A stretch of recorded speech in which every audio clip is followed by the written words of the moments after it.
Yeah. So no matter how many times I call the Greenville Group and report that their paid, sponsored, professional career criminal fixer Jasmine Irizarry engages in ongoing, violent, aggressive, disturbing, surveillance-based, intrusive behaviors against the wall behind my toilet or sometimes directly below from 76, the Greenville Group refused to do anything about her behavior, and they permit it to continue to happen because they are the ones who are paying this piece of shit, this career hate stalking, sex offender psychopath to engage in the same exact identical behavioral pattern of surveillance based, moment by moment, activity specific, location restricted harassment now, as she has been doing for the last 11 years.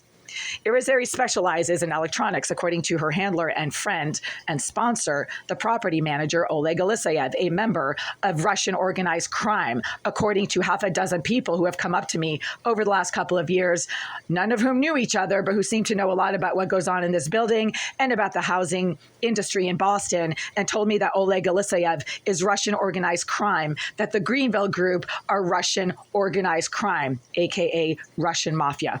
So they play dirty. They do not do things in a lawful manner. They use a lot of career criminals like Jasmine Irizarry, like the pedophile Jason DaCosta, like the sex offender psycho pig Charles Thomas, to engage in constant aggressive criminal activities and acts towards me, because the Greenville Group do not like Caucasian females, and they don't rent to any Caucasian females at all in this building complex. They don't rent to Asians. There are very few Latinos living in this building. It's mostly just a bunch of male, hate-stalking, bottom-feeding BLM psycho pigs who claim to be BLM activists, but are really just career criminals, low-life thugs, drug dealers and drug users, and registered sex offenders. Charles Thomas is a registered sex offender. Michael Collins is a registered sex offender. Jason DaCosta is a pedophile who has a thing for little teen girls and likes to stand in the hallway outside of my door shouting the names of my 13-year-old nieces and making comments about the size of their boobs. How does he know anything about my family? I don't talk to that piece of shit. I've never interacted with Jason DaCosta except for when he's come to my door and slammed his fist against it, claiming that he's trying to kill me.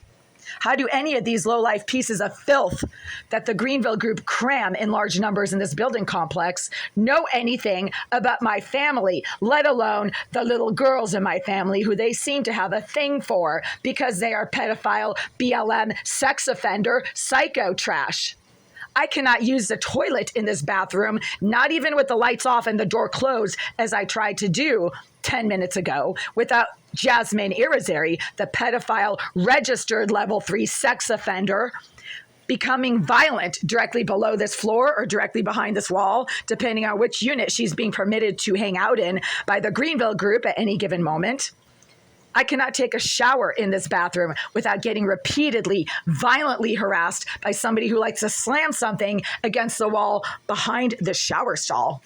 There's a crawl space of approximately 2 feet wide behind the shower stall between the living space of Unit 78 and the wall of the shower stall that Jasmine Irizarry has been granted access to by her handlers at the Greenville Group. And she likes to sit in that little crawl space when I happen to take showers. And then she does exactly what she's been doing for 11 years. And what I keep reporting she keeps doing, which is to burn and propagate sudden, overpowering, sickening amounts of marijuana and cigar smoke into this bathroom while I shower from behind the wall of this shower stall, which again is a 2 foot wide crawl space that you can immediately see as soon as you walk into Unit 78 from the hallway entrance. There's a giant 3 foot wide wall separating part of Unit 78 from my bathroom. And that's where Irizarry, the sex offender, psycho pig, registered ghetto shit piece of filth, likes to hang out when I take showers.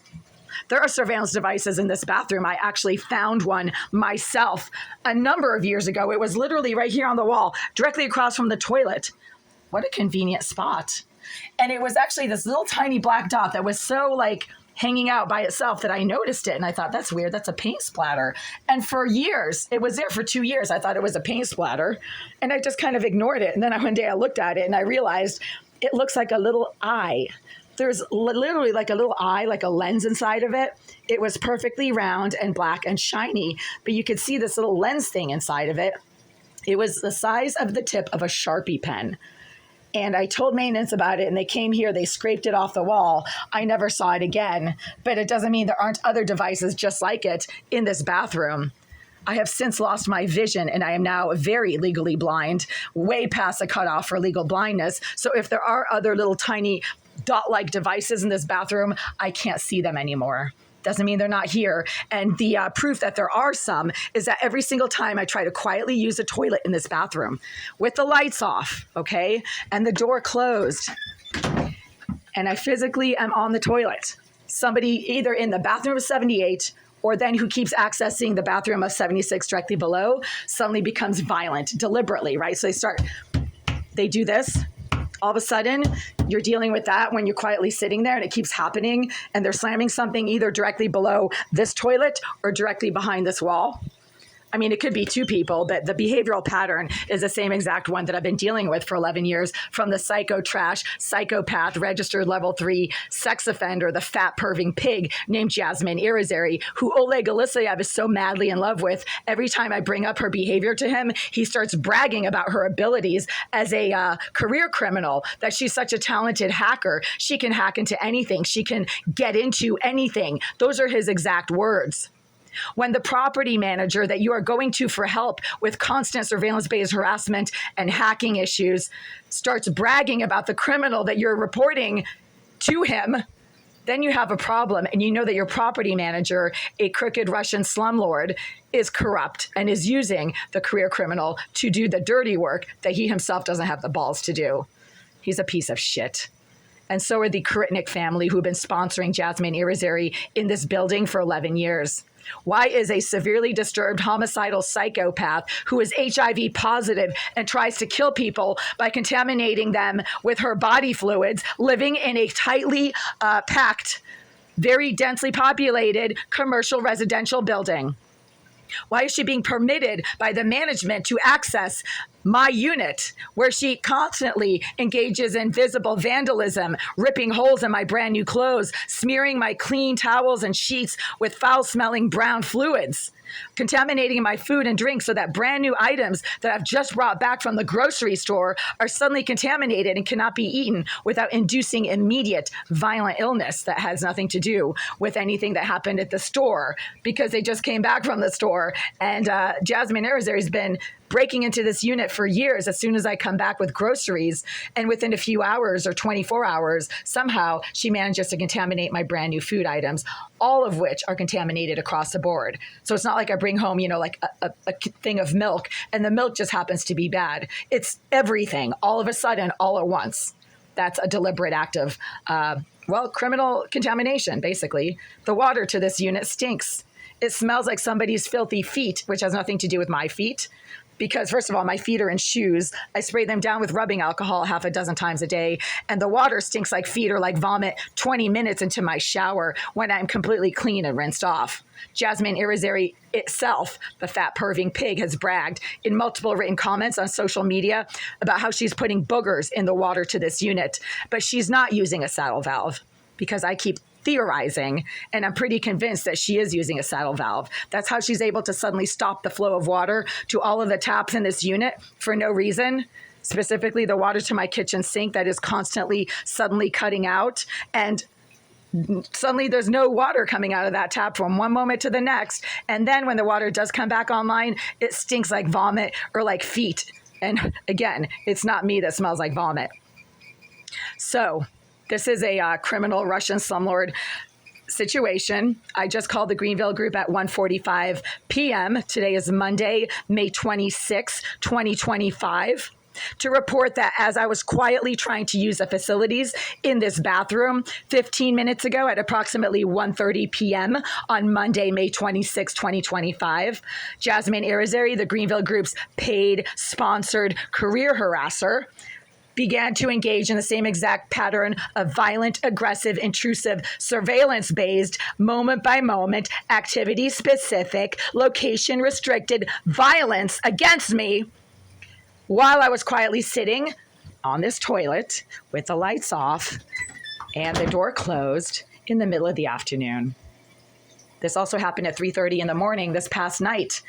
Also, while I was quietly sitting on this toilet with the lights off and the door closed, somebody directly below in 76, which I had been reporting, was making violent slamming and banging noises below my bed all evening, suddenly started making violent slamming and banging noises below my toilet at 3:30 this morning. Happens every time I try to use the facilities in this bathroom, and that's not an accident. At the same time, somebody pulled the fire alarm in this building at approximately 10 o'clock this morning while I was lying here trying to sleep, minding my own business, and I did not get up. And when I did not get up, after maybe 10 minutes of the fire alarm going and going and going throughout this entire building, Jasmine Irizarry, who I suspect is in 76 below or keeps accessing Unit 76 directly below. I think there's somebody else actually living in Unit 76, but Irizarry is being permitted by that resident and by the Greenville group to access the corner directly below my bed. She started becoming super violent, repeatedly aggressive directly below my bed while the fire alarm was going off, because I wasn't getting up. I literally just lay there throughout the entire thing because I wasn't smelling any smoke and I wasn't feeling any heat. And Irizarry has a history of pulling the fire alarm in this building when she wants me to get up. Apparently, I wasn't getting up. So then when I didn't get up from this bed while the fire alarm was going off, she started becoming repeatedly violent and was hitting something against the ceiling of Unit 76, which is the floor directly below my bed. And she kept doing this for 10 minutes, like the violent psycho pig that she is. She's on the autism spectrum. And that makes people feel bad for her, and they allow her to get away with all kinds of psychotic, violent, aggressive behavior because she's on the autism spectrum, and she's a sex offender and a psychopath because she didn't get what she wanted for Christmas when she was a kid. Because she had an uncle and a father who are also registered level 3 pedophile sex offenders. And therefore, she should be allowed to do whatever she wants to anybody who she wants to harm, because a stupid Massachusetts court system is now feeling really bad for sex offenders with autism. And they just let them get away with anything.